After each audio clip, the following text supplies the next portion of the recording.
Welcome to Women at Halftime podcast, but not just for women, for you men too. If you're at mid-career or the halftime of life, our inspirational topics are not only fun, but also meant to help you maximize and write your next chapter. Right here with me, Deborah Johnson.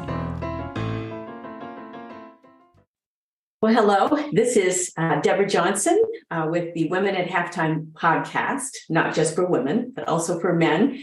Usually I aim for those who are at mid-career, the halftime of life, officially over the age of 40, but we're really about 35 and through those years that are kind of readjusting, reinventing, just need some ideas. And I love to bring these messages. And today is a really fun one, actually, for me. What proved wrong and what proved right this year, kind of looking back at my year and all of our year. And I actually like to subtitle this, What I Got Wrong and What I Got Right this year. So I think it's kind of an interesting subject to approach. And here we are, as this is being released. This is kind of the end of the year, end of December, as I'm releasing this today. And if you are very, very last minute, I don't know how delivery is, but on Amazon, you can get one of my books, which are wonderful, even for the new year, which is The Summit, which is a wonderful allegory, self-help little book in disguise. It was a cute story there, wonderful story that takes you through a journey, and womenathalftime.com. I have other books as well that you might want to consider. They're all on Amazon. So I hope you at least consider those. So here we are. We're going to dive into this subject now. What proved wrong and what proved right?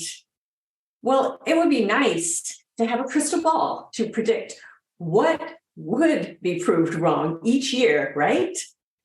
Well, in the same way, most would love to be able to see what proved right ahead of time. It would take away much of that stress of evaluating market trends or what could go wrong or right with the housing market. And even for us entrepreneurial types, how to market our products. But according to my latest evaluation of crystal balls, they are not usually all that reliable. But there are trends that we can follow and good guesses that we can all make based on past experiences. And if you've listened to my podcast on those global trends, make sure you at least listen to that, because it'll give you a little clue of a couple things that I'll talk about today. I'm going to readily admit some of the areas proved right that I was sure was going to be proved wrong. And I hope you find this enlightening as well as somewhat entertaining. I mean, we'd all love to be right 100% of the time, especially in front of any family members. But I would stay away from any individual who boasts of that record. And we've seen what Enron and now FTX collapses, what those have brought, all those followers who trusted in what they thought would prove right. And I will illustrate these points with a few examples, starting with Starbucks, the little coffee company that began in 1971 in Seattle, Washington. So let's look at the wonder of Starbucks. Well, when I first saw the first drive-through locations starting to be built for Starbucks when we were moving to our current area, well, I was sure that no one in their right mind would ever drive through to get coffee. I mean, why do that just for coffee? And in fact, I came from a family that bought Folgers Instant in those large cans and containers. So it was surprising what people would pay for a cup of coffee. But I soon joined the ranks. I mean, Starbucks drive-thrus began appearing before my glimpse back in 1994. That's when they first started. I mean, this was before we even moved to our area. And they gathered enough data to expand. So within a few years, they had expanded to dozens of stores. And currently there are 15,757 locations in the United States. And I'm sure that's maybe already outdated. This was according to the Restaurant Dive. And that Starbucks will accelerate its new store growth with 90% of new stores having a drive-through. And you can see those links to the statistics in the article that I put out with this podcast. Customer demand has been for mobile order and pay, making up 70% of store volume. Now, Starbucks capitalized on the demand for coffee during the pandemic. They've added curbside pickups to over 2,000 locations. And this proved right for Starbucks. But still, customer demand, that outweighed even that growth. And they're now focusing on providing great coffee experiences to go.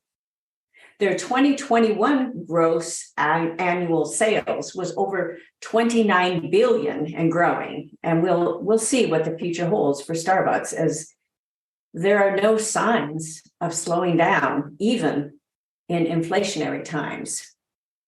I was proved wrong and thinking drive-through coffee was just a fad. So let's go to my next one, the deal about chicken sandwiches. I didn't see the big deal about Chick-fil-A's chicken sandwiches. I mean, the lines in airport terminals, they've amazed me. And when our local Chick-fil-A, they put up cones for cars to wind around to order from the drive-through. Well, this was similar to a Disney ride. And I was further stumped at the popularity. Well, I admired them for taking a stand because this was one of their core values, to be closed on Sundays for their convictions as well as for their employees. But the growth, it couldn't last. Well, so I thought. I am sure some listeners or readers of this article will be aghast at that comment because they love those chicken sandwiches. Well, according to Forbes, Chick-fil-A remains the #1 restaurant for the demographic averaging 15.8 years old. I thought that was very interesting. And Starbucks comes in second. This is that generation that many are trying to reach. And the reason I think this is important is that this demographic, this Gen Z, they're concerned about the environment, they're concerned about equality and inflation. And they are our future leaders. And they're also comprise a huge voting bloc. So Chick-fil-A, they've reached this generation through their chicken sandwiches, but also through those 2 million followers on TikTok and creating a simple menu, including those fried chicken sandwiches, which I've really never tasted. I can't really speak to the popularity. I should try one. The lines are always too long. Well, we'll see what the future holds. But when a company can capture a young generation with food, they could also capture them in other areas. And we'll see what will prove right for Chick-fil-A in the future. I thought that was very, very interesting. Well, let's talk now about outdoor malls. Yeah, probably surprised I'm going here. Outdoor malls.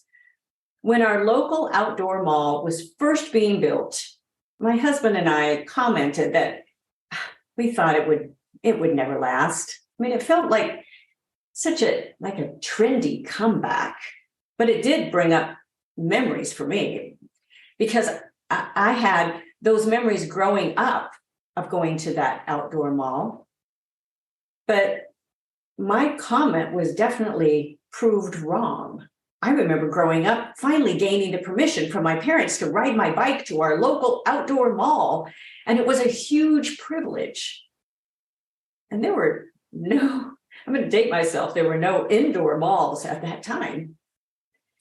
And when the first indoor malls did start popping up, well, the outdoor mall I visited now, at this point of time, it felt dated and old.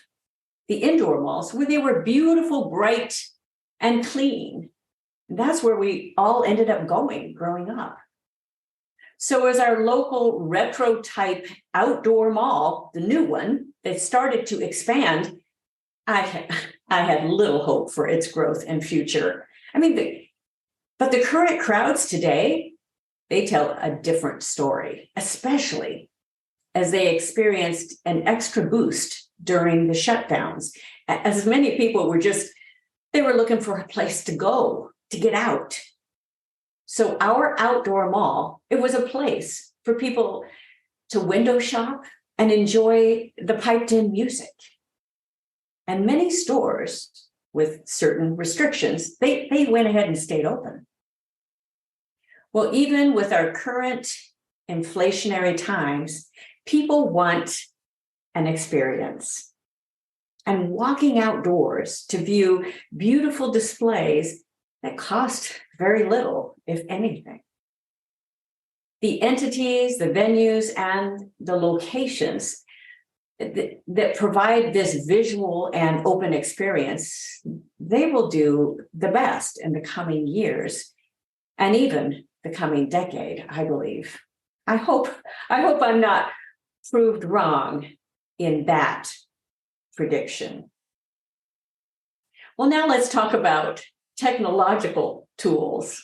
One of your favorite subjects, I'm sure. Well, we had 2 years of all things virtual with those shutdowns. Many of us don't even want to think about that. And many who had no idea how to use tools like Zoom video, they suddenly became proficient as they connected with everyone from business colleagues to family members.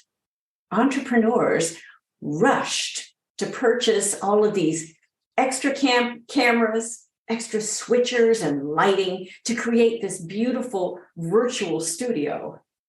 There were how-to videos published, including a couple I even created, on how to grow your business using some of those virtual tools.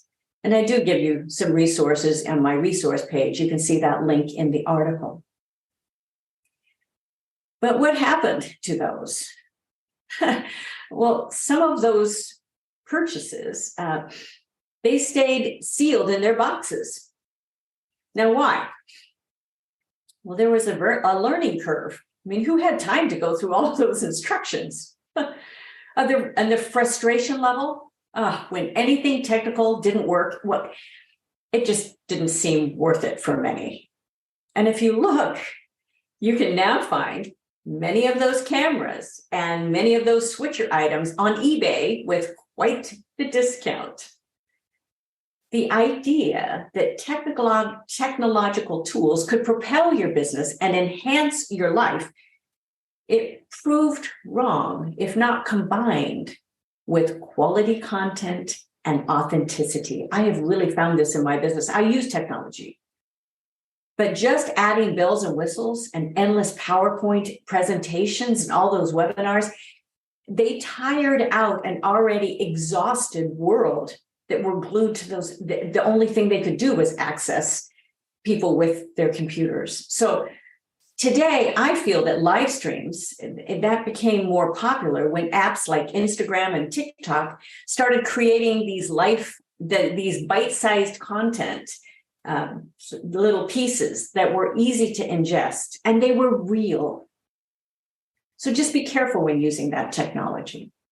Now let's move, though, to creating content and being real. Now, you know that story, The Velveteen Rabbit, that little British children's book that chronicles the story of a stuffed rabbit's desire to become real through the love of his owner? Anybody remember that? Well, when that little rabbit stuffed rabbit was left outside in the garden overnight, the rabbit cries because the little boy was sick and he couldn't be in his room with them. And a real tear drops onto the ground from that little stuffed animal, and it sprouts a flower. And the fairy that appeared out of that flower said the rabbit would become real because of the boy that truly loves him. Now, even though this is a fictional children's story, the desire to find what is real and authentic is also what most of us, what most adults are looking for. What has been proved right is the importance of being authentic and being real. It doesn't mean we keep cameras on every part of our life, as some reality shows have done. But we can let down a facade of fear to reveal what is authentic and important to us. The value of defining your core values, or what we really truly value, that's never been more important for both individuals and organizations. What do you really stand for? Your core values will have a huge effect on your mission statement and purpose for both your personal and your professional life. And that communicates authenticity. And I'm sure I will not be proved wrong on this. My neighbor, Gail, who walks every morning, now with walking canes or walking sticks, well, she had broken her hip and she's back out walking again. And she shared that she's once again undergoing radiation treatment for the cancer that she's fought for over 10 years. Now, her value, she values living and being able to move over being hooked up to tubes to wait out the rest of her life. Well, that I can be proved right about. What about you? What is your core values? What do you value the most that you are communicating with others? Well, I hope this has inspired you in some way, and things that I got wrong and things that I got right, or what we can all look forward to. But we don't need all of those bells and whistles. We don't need too many other items in our life to be authentic and to look forward with clarity in where we are going. So no matter what that little crystal ball kind of looks like for the future, I hope that you take time for yourself to figure out what's most important to you. Maybe walking your neighborhood and still going under those treatments for whatever is going on in your life. And being able to keep living a meaningful and productive life. I hope that's inspired you in some way at the end of this year. I love what I do, and I hope you connect with me and connect with my newsletter, weekly newsletter as well, goalsforyourlife.com/newsletter. And you can always find these podcasts at womenathalftime.com. And DeborahJohnsonSpeaker.com. You can reach me there. I have a number of websites. And of course, the music, always the music. And this month I did release a sing-along, so make sure you look for that on one of those pages. It's usually on my DJ Works page. You can find djworksmusic.com/DJ Works. I also have that same link on goalsforyourlife.com/DJ Works, and you can find a sing-along there. So I hope you connect with me and you continue listening to these podcasts. They come every week. I will put in some bonus episodes next year too. So thanks again for being with me today. And I will look forward to being with you again next time. Bye-bye for now. Thank you for joining us. It is because of our wonderful listeners like you that we keep going strong week after week. We'd love it if you'd share and follow us to not miss a single show, and even write a review. You can also find all of our articles, products, and links at womenathalftime.com.